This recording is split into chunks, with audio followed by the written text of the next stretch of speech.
আজকে আসিয়াকে যারা নরপশুর মতো দর্শন করেছে, আগামী 8 বছর পরে তারা আবার রাস্তায় ঘোরাফেরা করবে না, এমন কোন নিশ্চয়তা আমার রাষ্ট্র দিতে পারে না।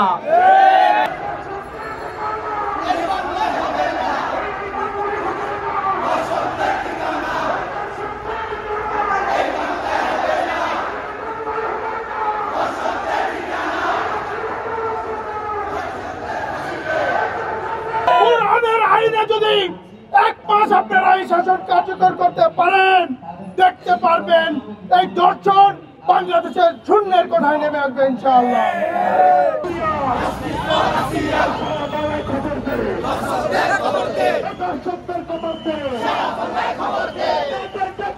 আজকের এই বিক্ষোভ মিছিল কর্মসূচি থেকে আমরা দাবি জানাচ্ছি, ধর্ষণের বিচার নিশ্চিতের লক্ষ্যে দ্রুততম সময়ে বিচার বিভাগের বিশেষ ট্রাইব্যুনাল গঠন করতে হবে এবং ধর্ষকদের সর্বোচ্চ শাস্তি মৃত্যুদণ্ড কার্যকর করার বিধান রেখে প্রজ্ঞাপন জারি করতে হবে।